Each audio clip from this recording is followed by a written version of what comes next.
Hey everybody! How you doing? It's time. It is. It's Yeah, Thursday. It's unrehearsed. It's unprepared. absolutely. Us.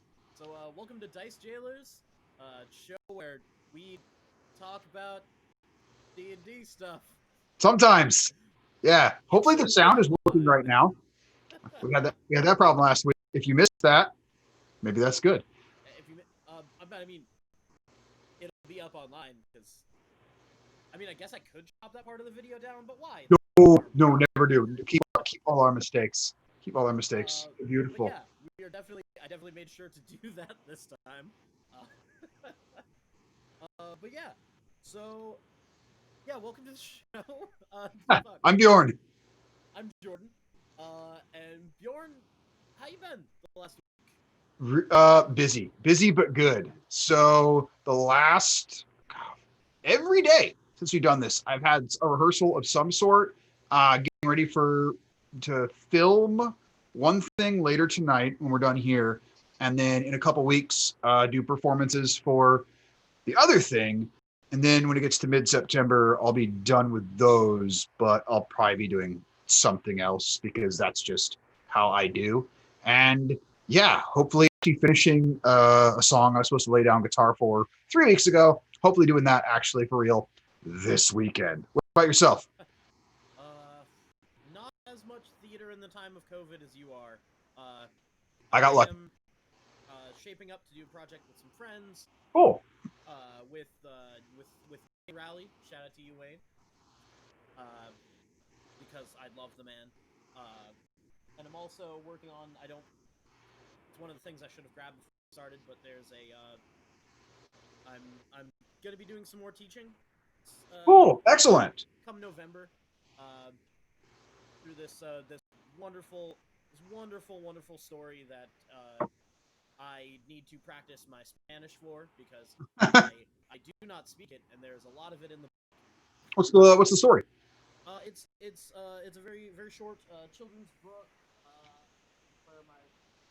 It's called Octopus Stew. It's super dope. It's just a very short story about a kid making dinner with his grandma. And I'm obviously is Octopus Stew, which that's very likely. Read the book. Which don't lie, it sounds delicious. Like as someone who has eaten octopus, it sounds really good. The back of the book actually has a recipe that I'm gonna have to try at some point before teaching. But yeah, it's gonna be super fun. I jumped in because I make mistakes in life. I jumped in with a friend of mine from I don't know if you ever met Jake Nzunza, because as much as I love the man, I've never learned to pronounce his last name, and it's more fun to say it wrong. But Jake, we met doing theater in Seattle before Jake moved, and through Jake and some other friends, we're putting together. Jake's putting together a group that just occasionally does one shots. Nice. And so I'm jumping in on that because I love and miss Jake, and I haven't seen his face in forever. So on these one shots, are you going to be DMing? Are you going to be playing? A little of both? I will thankfully mostly playing, okay, which is fun because I don't get to do that super often except with you. I feel you. I haven't been a player in a while, so I get to try out some new fun things, which good. Will be a great distraction from existence. Gestures at everything. Yeah. So what are you planning on running? Or have you even thought that far ahead? Okay. I've got a couple different character ideas that I've thrown around in my head. My main one that I'm thinking about is trying to make a pirate blade singer. Okay. Who, he's a blade singer, he's a pirate. Magical sea shanties. Yeah. But, he gave up piracy a while ago, and he's just kind of stuck around in town because what else do you do? Legit. So... try and, shift those for whatever one shot, happens that week. Okay. So, kind of going off of talking about that, these various one-shots, this kind of thing we talked about, of one of the things we really wanted to hit on for this, going back, if you could go back to early DM Jordan, when picking up your Dungeon Master's Guide for the first time and what you you say? Exactly. Oh, He's got. gross. Though I imagine it wasn't that version. No, it was not. What was your first edition that you DM'd for? What was your first game system you DM'd for? Like, was it even D&D? The first game system that I DM'd, yeah, what was the first one? It was a while ago. I DM'd when I was playing the original Star Wars RPG with Okay. some friends of mine in high school. That was the first time I DM'd, and I had just learned how to play it and played my first session like 2 weeks before because I'm smart like that and planned very well. Yeah, but I mean, but now that was a good system to eventually transition you into D&D because that was still a D20 based system. Like I've never played that one, but I've seen the setup for it. I've tried to get involved in multiple games of it, and I've had a couple characters I've created. But I've noticed same idea of the stat blocks, D20 based. So if you could go back, you with your now DM experience, if you could give that iteration of you, or even any other DM who's about to start running their first campaign, what are the things you wish you knew back then? Yeah. The first thing that I would tell younger myself is, Yep. don't DM yet, you dummy. You don't know how the game works. But that was just because I tried to DM a game after only playing it once and after Sure. only pretending to skim the rulebook. And so I guess that would be a thing. It's like, although you don't want to like over prepare and hyper saturate yourself because you're gonna get discouraged because I could never memorize all this stuff. You don't need to. Right. You do want to be familiar. So you want to Like, at least know like where to look in whatever reference book you have. at the very least, read the book. Yes. Like at least know where in the book to find the stuff that might come up. Exactly. The other thing that I would say for new DMs is pick out multiple. If you know that you're going to run your party through a fight, pick multiple groups of enemies to have ready, because your party will go somewhere that you do not plan, and you want to still That's have the a unexpected. fight that makes sense for where they go. Yes. Yeah, that would be my biggest one, and that's partly just because as a DM, I like to plan my sessions with like at least one fight Sure. through the time of the session. So, like, regardless of what role playing is going on, I'm gonna have a chance for a fight to be at different places that I think they somewhere along the line. Yeah. Okay. So like they won't go through a session that is just full role playing. And like there's nothing wrong with those sessions. I just like to have the option that a session is never just combat or just role playing. Sure. It's like making sure that there's a variance that goes to all different play types so everyone involved is able to enjoy something. Exactly. Now, what about your first time DMing? So the very first game system I ever DM'd for, it's an old game by a company called Mayfair Games. I didn't play this game until the 2000s, but it came out in the 80s, and it's called DC Heroes. It's a really good game system. If anybody can find a copy of it, I highly recommend it, both second and third editions. First edition, they hadn't figured their shit out yet. But it's all D10 based, and it's pretty well balanced overall. And the nice thing about that is I've been reading comics for so many years that I was able to sort of take various storylines and sort of reflavor them for what I was doing. But that was the first time I ever really DM'd. And then getting into DMing for D&D, I've only DM'd 5e. I've never done any other D&D system. And I think if I could go back and really just tell myself from jump with all things I ever did, I would tell myself, here's where you're over preparing and here's where you're under preparing. And by over preparing, like so often, I would just have this incredible depth of like my details on combat encounters would get way too specific, and I would really build up in my head how great I thought this encounter would be and all this work I put into it, and then my players just blow through it with ease. And With that, one good stunning strike. yeah, no, I don't want to talk about stunning strike, but those things like the areas where I put the most work in translate into the least amount of in-game time, and that became really discouraging to me. So that's one of the things I would tell myself is, hey, expect things to go wrong for you in combat. This is somehow your players are just going to roll hot and they're going to trounce you. But the place where I really tell myself you need to prepare more is, and this is something to this day I'm still trying to get better at, whatever location your players go to, just have a list of businesses, have a list of character names, like NPC names, and just have them ready to go. You're pulling out your books. This guy here, your Xanathar's Guide to Everything. The section in the back here where it has all the different names on the rolling tables. What I told myself back when we started the long-term campaign of mine you're playing in, we've been going almost 2 years now.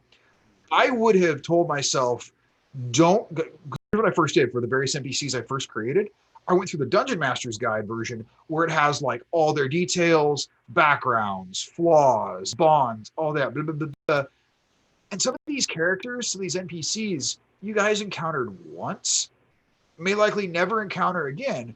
And I put 2-3 hours work into some of them when what I should have done was gone just to Xanathar's, rolled on the table for some names, figured out, okay, this was going to be a Dragonborn, this is going to be a dwarf, and just have a list of Dragonborn names, list of dwarf names, list of elf names. Have them just ready to go. So at any given time, someone's like, oh, I'm going to go into this shop. But whoever shopkeeps there, it could be like, it's Goliath. Cool. Oh, hey, what's your name? It's this. And having that at hand, because that's far more impressive than me having a detail about a certain NPC who is a woodworker that, has a beautiful singing voice. And while that little detail is really cool, it's entirely possible and very plausible that the players will never encounter this minutia. And so instead, if I want to have those things, I need to let it come out organically through the interaction. And the other thing I would tell myself, as much as I love this game we've been playing, I went into it with the goal of, and so many DMs have said this, I'm guilty, we're going to go from level 1 to level 20. We're going to do the whole gamut of levels. And I found that was actually really restrictive on myself in some of the ways I was able to tell the story, because you guys are all level 13 right now. So I have it in my head, where are the milestones where they're going to gain the rest of these levels? How will my players get to that level 20 so they can get these capstone abilities to exhibit being these demigods, basically? And as awesome as that is, as much as I want that experience for everyone, if I were starting this campaign with what I know now, I would just say, here's where we're starting. We're starting at level 2 because level 1 sucks, and I recommend no DM ever run something at level 1 unless you have a very specific reason, just because characters are too fragile and it makes me nervous as a DM. And I'd say we're starting at level 2 and we'll be done when the story's over. And just let it carry where it's going to carry to. So then I would never feel, oh, I should probably level them up soon so that when they get to this point, they can hit this milestone. Or, well, I can't level them now because they just leveled and I want to stagger it out. It could just be much more organic. Hey, you know what? That was a really cool thing. You did this part of the story. That's worth a level. And I think that would have been good advice for me, 2 years ago when I was starting the notes for this, to go, don't box yourself into the requirement, the self-imposed, well, they have to hit level 20 by the end. Yeah. Maybe they do, maybe they don't. Like maybe their characters save the world before level 20. Like, sure, they do some cool stuff at or level like 16. Yeah, or maybe what you thought was going to be the big end thing maybe that doesn't end up being it. Maybe they take the story in a direction that you didn't expect, and things change, and that's cool. And just because, like, even pre-written adventures, like Descent into Avernus, I believe it's supposed to go up to either 14 or 15. Mm-hmm. We were 13, the group I was in, when it ended. Mm-hmm. Successful, but the path we took, it was like, well, the DM basically went, I can either give you guys another level as a freebie, which I'm not going to do, or we, play the end of it. And we played the end of it, and it was awesome. So not constraining yourself to arbitrary guidelines. I mean, and I would say another thing, to not like, I don't know, to not like kneecap yourself with over preparedness, just because I've done this before. If say that one of your players is prone to, I don't know, just jumping the gun and throwing out a firebolt or a crossbow bolt or an arrow real quickly. Sure. Don't spend time writing a monologue for your big bad. Nope. It's like, and that also comes to like, you gotta know your players as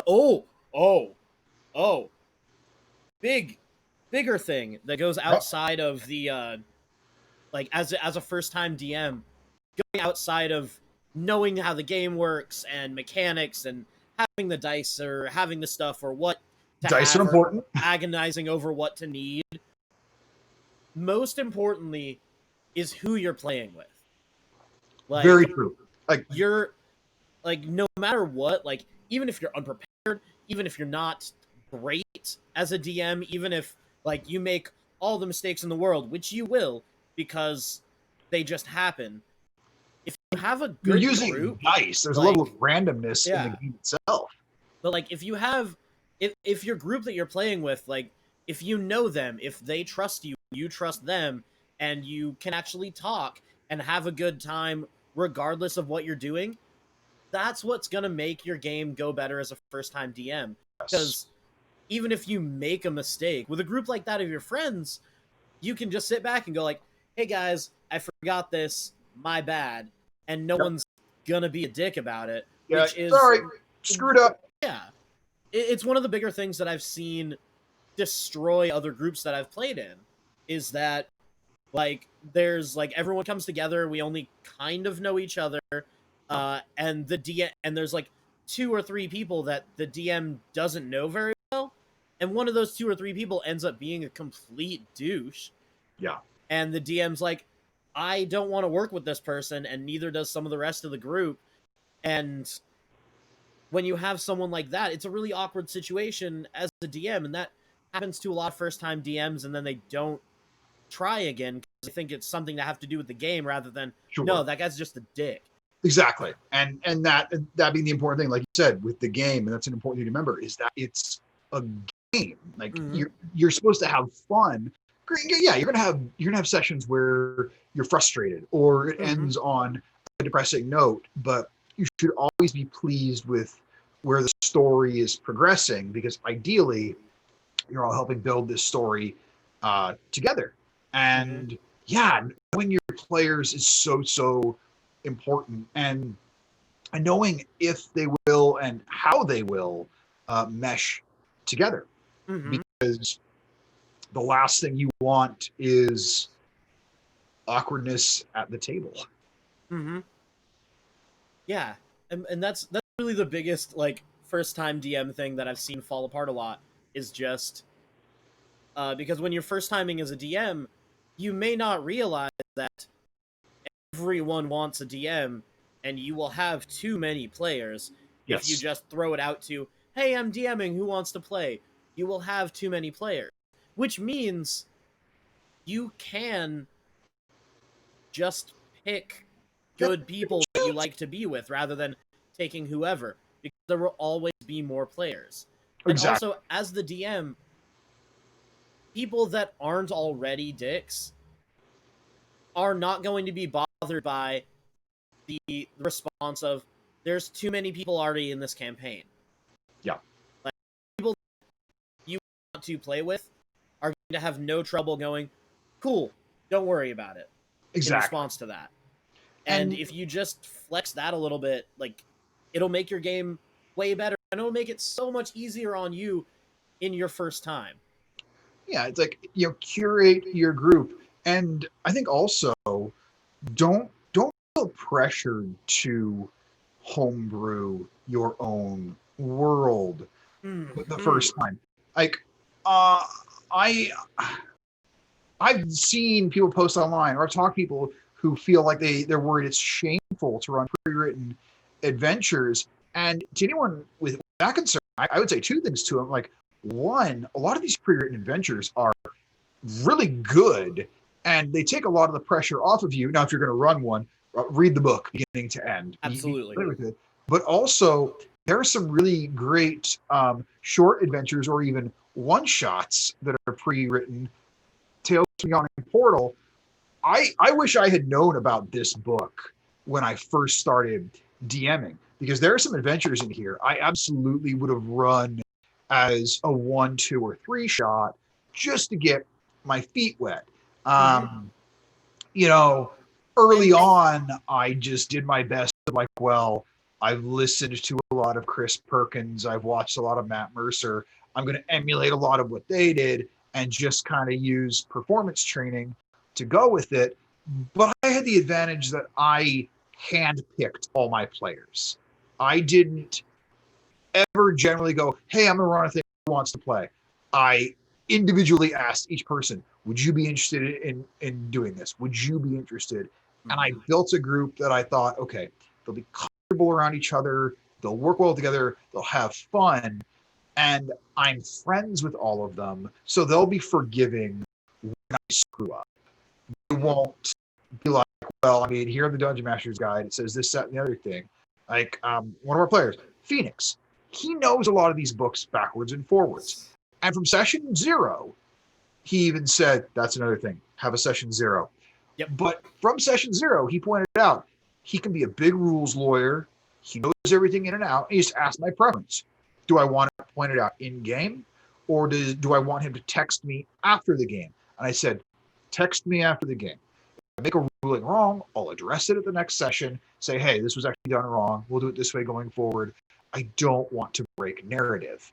And I think that goes to my next, like, this isn't something I would necessarily say to myself because I knew how I felt even when I first started DMing. But anyone who's thinking about DMing, ask yourself and ask your players, what is the most important to you in the game? Is it all about combat? Are you playing with a group who's like, we want to roll dice, we want to fight monsters, we want to find loot? Because if you have a group like that, Tomb of Annihilation or Dungeon of the Mad Mage. Mm-hmm. I mean, that's 23 levels of dungeon crawl right there. Yeah. But yeah, like there's forever. Yeah, there's so much combat, there are traps, there are puzzles in those. Great. A few people who are like, we're all going to play characters that charisma is at the worst, our 3rd highest stat, and everyone is having those social interaction skills. That's you're like, sweet. Waterdeep Dragon Heist, Curse of Strahd, these games where there's a lot of lore, there are a lot of NPCs to interact with. Make sure you know what game your players want to play and have that session 0. Everybody sit down and talk about the game you want together and what everyone's personal guidelines, protocol, save zone, whatever, so that everyone at the table is going to feel respected and enjoy it. Absolutely. And like jumping back a little bit to pre-written campaigns, you should never, ever feel ashamed of using a pre-written campaign or even in your homebrew world that you've decided to make because you're an overachiever. And I mean that in the most loving of ways. Sure. As a person who constantly homebrews and makes their own worlds for games. As someone who's working on his very first homebrew world, I feel you. Like, don't be afraid to, if you're an overachiever and you have your homebrew world, don't be afraid to take one of those pre-written adventures and throw it into your game, or throw like a part of it in, because like matter what system it is, but especially 5th edition, because it's what they're focusing on with a lot of their like official source guides and adventure modules, is that a lot of them are rewrites and updates of ones that have already been written in past editions. Yes. And they're being kept for a reason, because they're good. They're good. They've been fleshed out. They've been worked on. Tales from the Yawning Portal is the prime example of that. Because It has it's straight Tomb up of Horrors in it. It has so Tomb much of Horrors. But like Tales from the Yawning Portal is not just one adventure technically. No, like, I think it's got either 6 or 7 of them. Yeah, it's so many.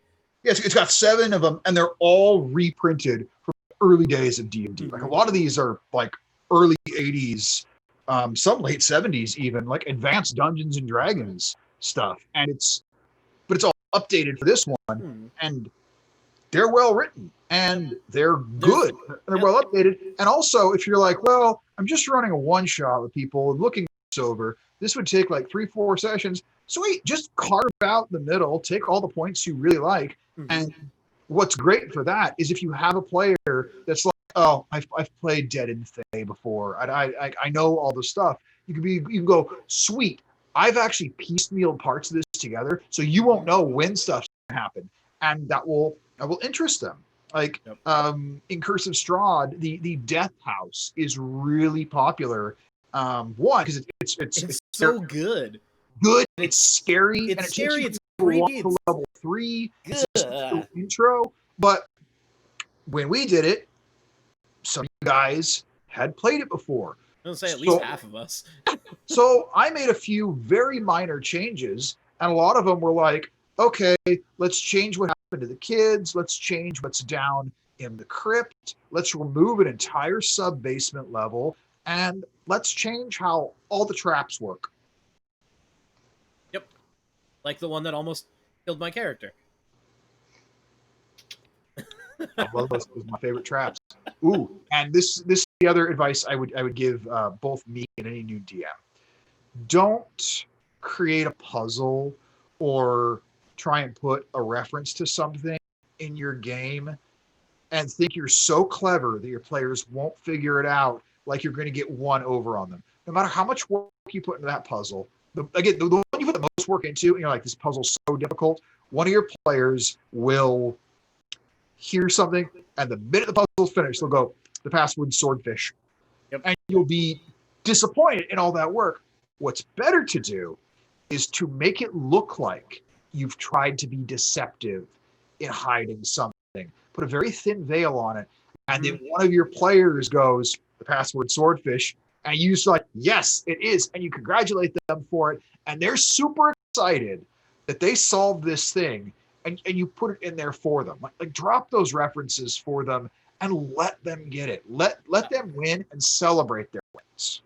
And if you're, as a DM, if you're trying to plan a more puzzly game for your party, you can keep with simple puzzles, because I promise you, it's this weird, like, paradox where if you try and be super clever, one of your party members will notice what you're up to and figure it out really quick. But if you put just a simple puzzle in their face, they will overthink it for 5 days. Yes. Like, there was, for a while, I used a dungeon that I had made that I took the dumbest thing from a joke in the show American Dad. Castle Rude Part, they called it. Why? Because Rude Part is trapdoor backwards. And there's just a big old trapdoor right out front. That's so good. It's so good. So dumb. It's so simple. But because I named it the Castle Rude Part, and I gave my party a little bit through NPCs on their way up of like, yeah, there's some big secret and no one that's ever gone in has come back. And people usually don't even get in, but they still die. So they're sitting out front of this castle trying to figure out what in the world it is. And the trapdoor is just a pressure plate that activates when all of them are on it. That's beautiful. Yep. It's stupid, it's simple, and all they had to do was read it backwards, and they would know. there's a trap door. And that's also, And it's also like, it's kind of funny. Like, even if it's like a dumb, simple puzzle like that, you might think that people will get frustrated about it. But if you did, the other stuff of piecing your party together where, like, your friends, they're going to laugh at themselves for not figuring it out. yeah, they're more likely to laugh themselves over the really simple one, because again, with the super complicated, if by some miracle they don't solve it instantly, which they probably will, when they've been struggling with it for an hour plus, that's just, you got to be like, okay, what are you going to do now? How are you going to feed them clues? Because if they never get past your puzzle, the story is over. And that's another important thing to remember, is you need the story to advance. I read a thing once where it said, never require a dice roll for something you need the party to do successfully. And the example was opening a door to a dungeon, which is where the story continued. I don't care what the skill check is to open that door. Your party will roll natural 1. After natural 1, trying to open it, just let them open the damn door. Just let them open the door. As we said, I think in episode 1, that if you didn't see it live, you missed, because it doesn't exist anywhere anymore. It was so good, y'all. It was. Oh man, we had it all planned out. It was almost like we scripted it. Exactly. We even had sponsors for that first episode. It was wild. We did. But we're not allowed to talk about it now, though. The dice will always tell a story. Yes. And sometimes the story that the dice tell is just let them open the door. Yep. Yes. And if you're thinking, well, I don't want them to just easily walk into the dungeon, that's fine. Have the door be trapped. Have there be some sort of arcane rune or something that'll blow them to Kingdom Come if they walk in. Because, and here's a little, again, if you're a first-time DM or whatnot, and you're thinking of creating all these traps, there'll be magical sigils, and if they step on, they'll explode, and all of a sudden they roll out of their mind on perception checks, and they use Dispel Magic to break all your cursed stuff. For a moment, you might be frustrated, but here's what you have to remember. Making them expend resources. Mm-hmm. If you could turn a dungeon into a series of encounters where they never get a long rest, maybe they'll get a short rest somewhere, make time be of the essence, make there be constant threats, make sure they never get a long rest in there. Most of those spellcasters, they're not getting their spells back. If your players are getting any hit points back, they're burning a hit dice to do that.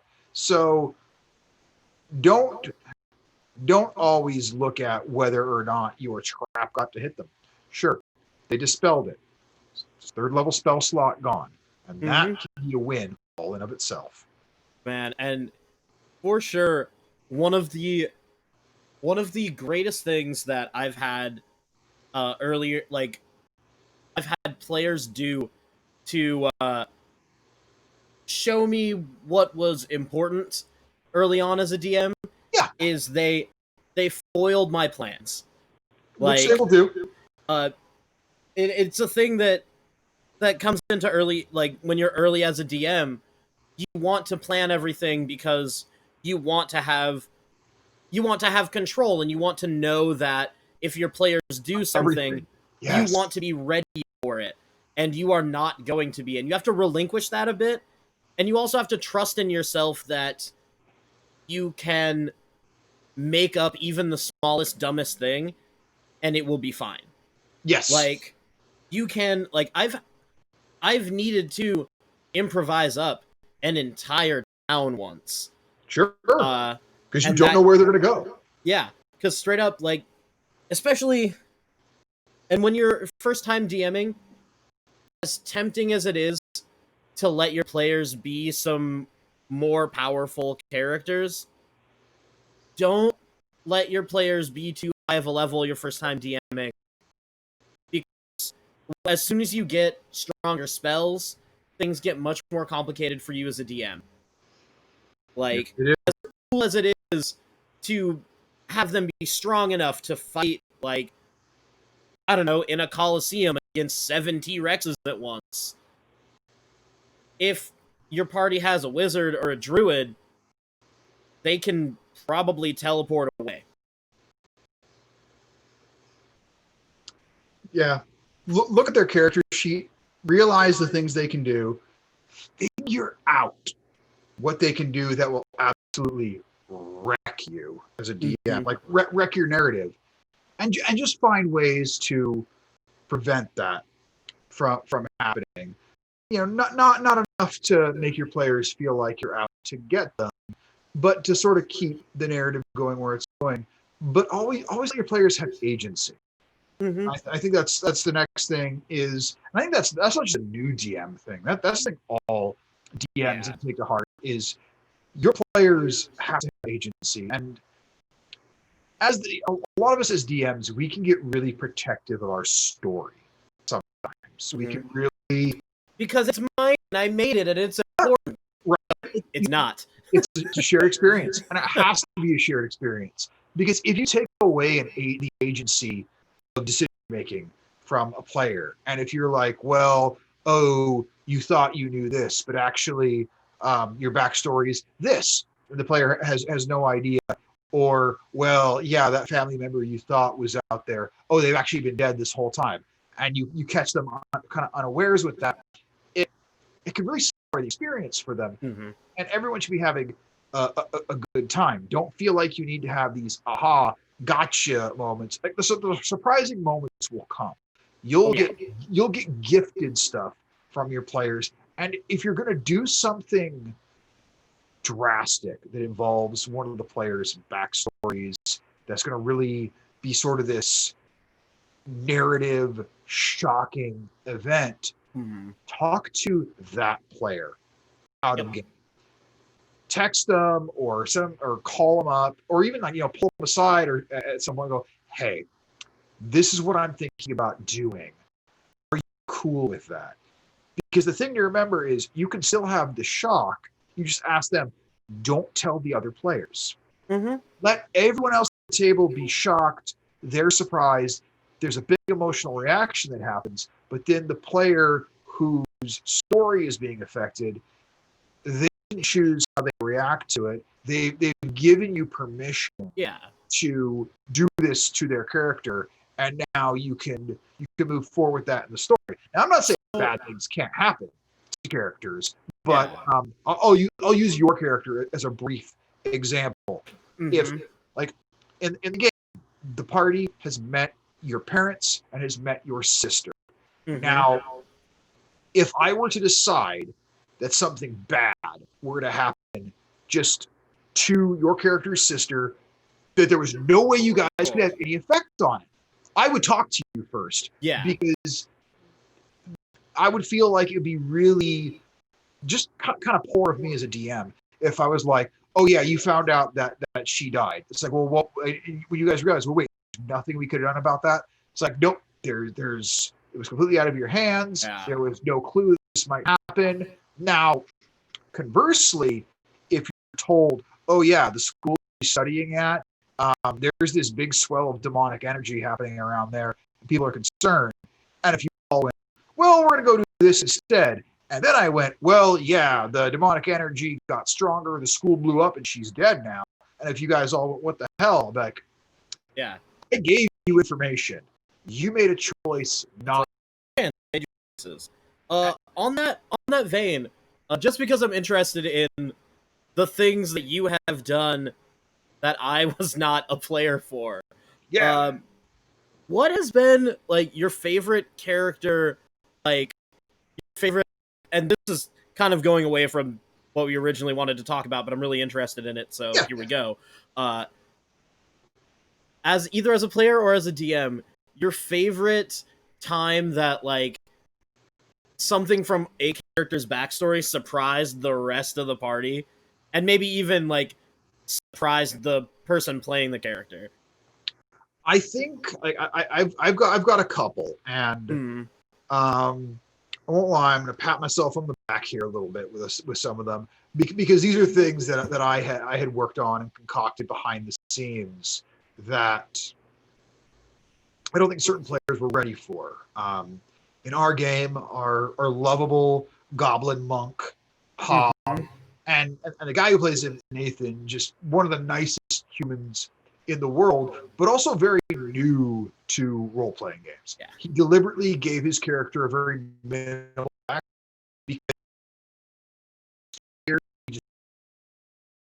hopefully this is enough. And any info I had, I would kind of draw out of him. And so when you guys were in a port town, I had it where you met some pirates who you got offered a side quest for. You didn't take it. That's fine.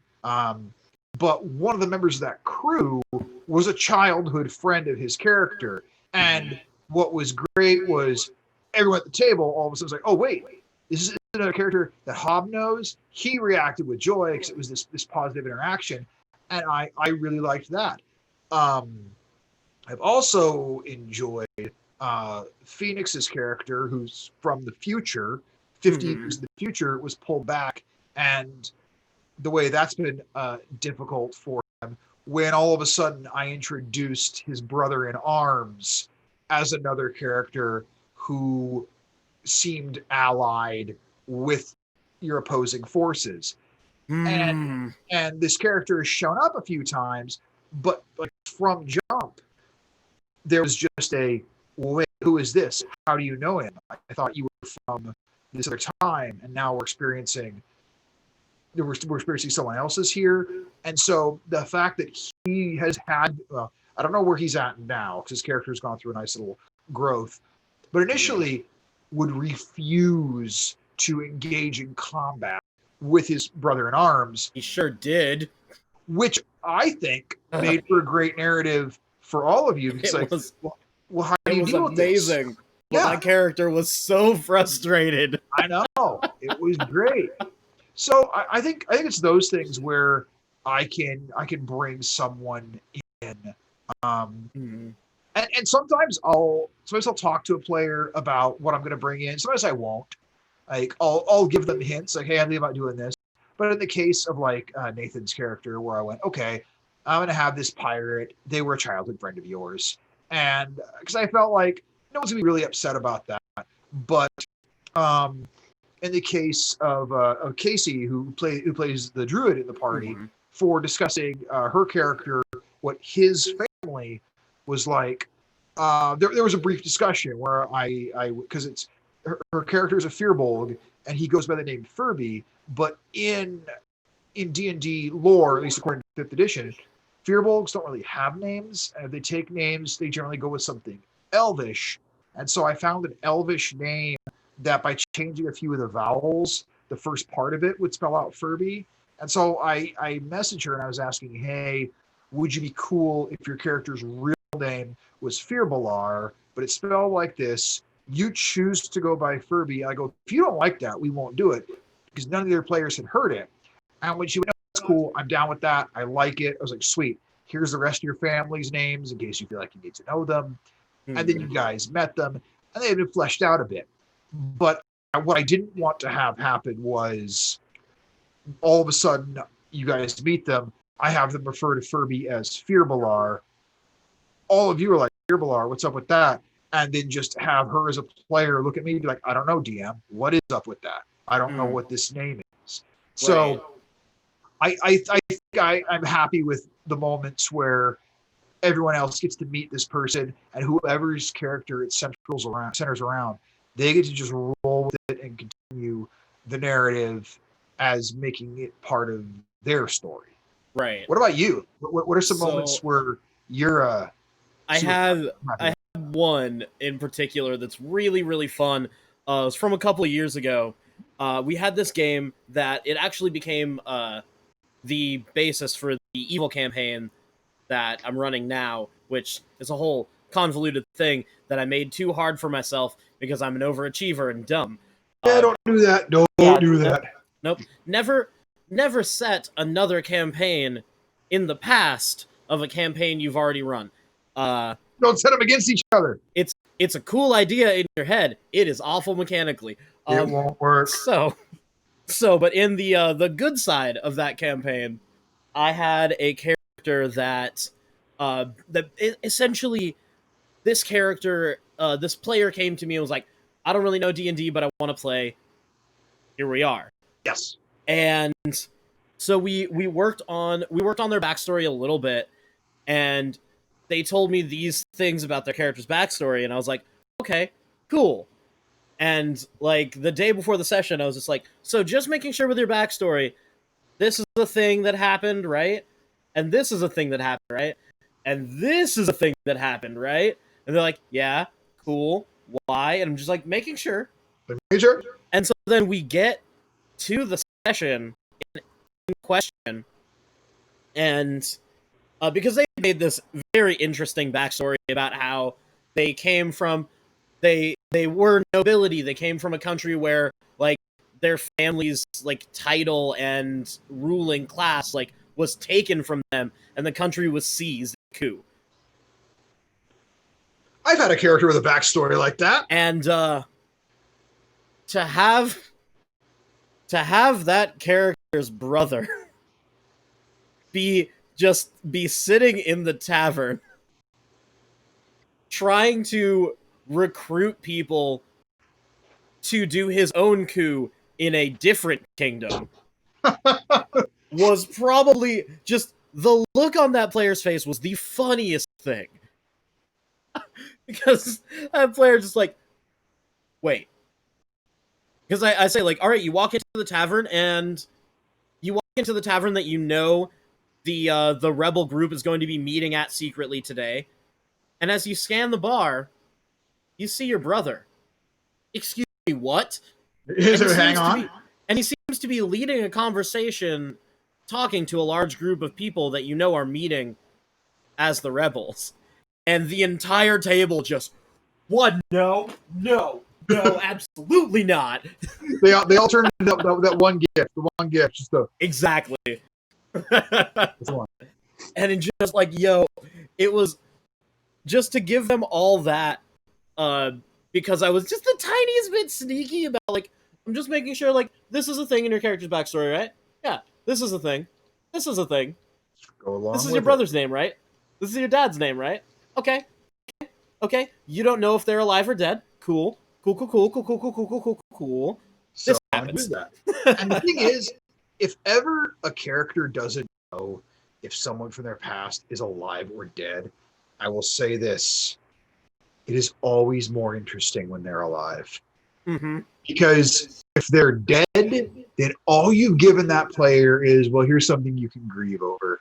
And let's face it, we all have depressing backstories for the most part. Mm-hmm. And I know it's a trope we like to make fun of, but I think the real reason for that is if a character doesn't have sort of a semi-depressing backstory, they have no reason to become an adventurer. Somebody with a very happy, fulfilled life doesn't have a reason to go on adventures and risk life and limb.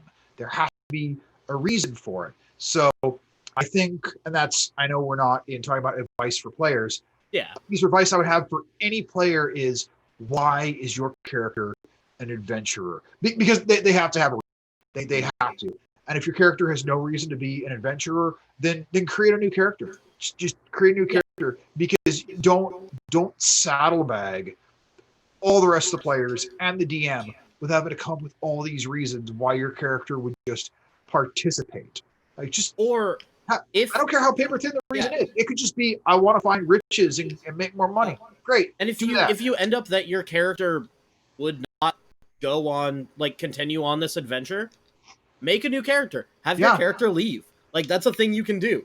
Just like, you know, my character would just stay here in town. So, well, again, going back to our campaign, Phoenix's first character, Lizardman Rogue, who wanted to, part of his backstory was that he wanted to just explore and learn more, and he finds acceptance in this town where these tavern owners will keep him in and teach him to make sausage. And as a player, Phoenix went, my end game criteria has been met. Yep. He's like, I don't think my character would leave. And so we gave him a great send off, and he created a new character and went from there. And that's the thing, if your character meets those requirements of this is what they would want to be happy, they wouldn't adventure anymore. Let them retire. Because the only thing that could eventually happen if you adventure forever, you eventually die. That's it. You retire or you die. Those are only two things that happen to adventurers. So let them retire happy and create a new character. Because the best thing if you create a new character, you can try out a new class. And as a DM, let that happen. I also notice these stripes on my face from the reflection mean that we've probably got about 10 minutes left of the hour that we plan to do. So rather than like as a like mad scramble at the end to talk about any things that we've forgotten, just last mentions or notes, I guess. I don't know. Trying to structure. What is this? Actually, last few notes. I do say there's another thing I would give as advice, not just for first-time DMs, but all DMs, and it's something that's a very touchy subject, and that is whether or not you fudge dice rolls. Now, I will give my opinion and commandment on that. I believe a DM's dice rolls should always be done behind the screen. I don't believe a DM should ever do their rolls that are visible. The biggest reason being, even if you're doing it legit, if you roll a natural 3 and then you say to your players, does a 28 hit? They know whatever they're fighting now has a plus 25 to hit. And that's discouraging because they're like, there's no way this is not going to hit us. Mm-hmm. So that's a good reason to keep your rolls behind the screen. But as far as whether or not to fudge dice rolls, I believe in a very simple rule on this. Whatever game, one-shot, campaign, story you're running, you have to decide before the first session, am I or am I not going to fudge dice rolls? And whichever one you decide, the only person who should ever know is yourself. Do not ever tell your players, even if you don't fudge, because here's the thing. If you tell your players, yeah, I fudged some dice rolls, you're going to ruin the game for them because now they're going to wonder how many of those victories are actually hollow. And if you say, I don't fudge dice rolls, they're not going to believe you anyways. So don't ever say anything, but decide which way and be consistent with it. Be absolutely consistent with it. If you're going to fudge, cool. That's the way you do it. It's your game. You're allowed to. And if you're never going to fudge, that's great. It's your game. You can do what you want. It actually says that in the Dungeon Master's Guide. It does. The rules are basically guidelines. You decide. So if you have already decided, you know what? This attack, the big bad evil guy, it's going to be a critical hit. You are allowed to roll that D20. It can come up a 1, and you can look at your party and say, natural 20. If that's the game you want to play, you're allowed to do that. If you're going to do that extreme kind of fudging, I would call that less fudging and more lying. But again, it's your game. If that's the way you want to go, potato. Own it and be consistent with it. But again, no matter which way you're doing it, don't tell your players. Don't be like, oh yeah, I fudged some dice rolls, because then they're going to think about that really dramatic battle that they barely pulled out a win on, and they're going to go, they let us have it. It was they gave us the win, and nobody wants that. So be fair, be consistent. And the last thing, and I'm gonna for the next few weeks, I'm going to say this: if you look up Playlist Seattle, you will find our site. You can find tickets to the show called "Everyone Wants to Love Your Beating Heart." This is live theater. This is not Zoom box theater. We are broadcasting from our living rooms. We will be edited into scenes together. I'm proud of my work on this, and I want people to see it. And it's $10, and all the money goes to various charities. And we list the charities they're going to on there. So that's my big thing for closing. What do you got, man? Mm-hmm. So for me, for your game, as a DM, especially as a first time, get people you trust together, and like really just get people you trust together, and don't work too hard. Like, I know that sounds kind of dumb, but just don't work too hard. Because if you stress yourself out, you're not going to enjoy it. If you want to run something super simple for a one-shot, Bjorn's real happy to tell you to play Tales from the Yawning Portal. This because book there's is a bunch so of different good. ones. But like, for real, it's just like when you're DMing, just be relaxed and let things happen, and make sure that you've got people around you that will go along with you on that. Like, it doesn't have to be harder or more complicated than that. You just have some friggin' fun. Would you say the only bad session is a session where no one laughs? Not necessarily. Because I've had a few sessions that have been really deep and somber and important, and like there weren't any jokes said during the session, but we all were still super fulfilled and satisfied. But those are few and far between. But like, if you're not enjoying what you're doing, and there are different ways of enjoyment. Like, sometimes we watch dramas because we just want to feel something. Shout out to my depression people. Like, sometimes you need a good cry. Yeah, and like that can happen. So I wouldn't say that the only bad session is one that you never laugh in, but like, like just enjoy yourself, get into it, throw yourself into it, and let yourself make mistakes. Like don't put too much work into any one thing, and especially if you don't act a whole lot. Like, I have the fortune that most of my games are with other actors. Like, if you don't act a whole lot, give it a try. Like, just some random NPC shopkeep. Give them a voice that you don't even really plan beforehand that probably ends up sounding like Stitch from Lilo and Stitch for some reason. Just do it. See what happens. Try. Fuck it. Yeah. I guess that's my big first time DM. Hashtag fuck it. But yeah, that's really what I'm about for first time DMs. Just friggin' enjoy yourself, man. Yeah, so that's it for this week. I think that's a good. Yeah, we said our capstone pieces, I guess. I think so, or some iteration of it. Thank you for joining us for whatever the hell this is. It's called Dice Jailers. We, I guess, are the Dice Jailers or Dice Wardens. I don't know. It depends. Like, depends. I think we're the Dice Jailers. We don't have enough authority and organization to be wardens. We can definitely be the Dice Jailers once I give you this, which I'm super excited about. And thank you. I told you what my plan is for that, right? Oh yeah, to put your big metal one in there that constantly kills my characters. Yes, and when I'm rolling like shit, I'm gonna have a jailbreak, and it's going to come out. Just let it out to terrify us all. Yeah, stuff like that. Have fun as a DM. But yeah, so we are the Dice Jailers. I'm Jordan. I'm Bjorn. And catch us just about every Thursday at 5:30 p.m. right here. Hit us up on Facebook. Hit us up on Instagram, that we definitely need to start posting pictures to.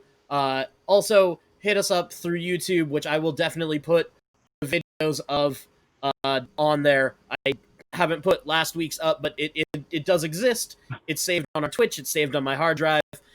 This current existence right now is saved on my hard drive. It will be up. Please, if you are enjoying this at all, please share it. Like, yep. Tell your friends. We're having fun. Hopefully you're having fun. Yeah. And bring more people in to have fun. And if you're not having fun and there are other things we should be talking about, give us ideas. Like, yeah. And like, I plan to have eventually like different things where we talk about like your different questions. Like, we just do a Q&A episode and like bringing other people from around Seattle electronically in while we're still, being safe at home because there's a fucking pandemic and we want to not die. Ideally. But we'll, but through video we can, get a lot of other people in, like, and maybe we'll have some weeks where we talk about non-D&D stuff, but this is only week 3, so who really knows what we're doing. Yeah. And so my surprise to you, Jordan, what I would love for us to do a couple months from now, once we kind of know what we're doing, maybe have an episode that we go a little longer and we run a one shot. That'd be pretty dope. We can straight up show people, here's how you run D&D. Maybe, yeah, that'd be cool. You know what I think we should do is get... Okay, yeah, yawning portal. Maybe we'll get, I don't know, someone from the chat. Like someone like Zen Sorcere, who every time I read that name, I want to hear it all kinds of Italian, which in my terrible, terrible Italian dialect that my, white side of my family would be ashamed of. That's okay, but you know what? They can be ashamed of your bad accent, and you can be ashamed of them. Yeah, but we can get people from the chat in, maybe for the one-shot stuff, or we can actually video with someone, or who knows? Everything can happen. I don't know how to end shows. No, I think to end it like we've said, again, if you're watching, honestly, thank you. We didn't know if anyone at all would spend an hour with us two dipshits, but there hasn't been zero, so that means at least one person finds what we're doing amusing, and that brings us joy. Yeah. Share joy. Share. Ooh, do you know what today is? Thursday. Today is a good day to arrest the cops who murdered Breonna Taylor. It absolutely is. Although I do feel I shouldn't get on that because we'll be here forever, and I don't want to miss Critical Role because I'm a nerd and I want to miss Critical Role, but I don't want that to turn into a meme. But I do believe it's true. Anyway, love each other. Black Lives Matter. Black Lives Matter. There's a lot of things to say on that also, but we could just do a whole show on that, and many other people do. Yeah. Far more eloquent and researched than us. Yeah, probably. Although also many that are far less. Anyway, thank you so much. Thank you so much for joining us for this crazy nonsense, and we will see you next week for episode 4 to talk about something. Yeah, something. I don't know. Throw the horns.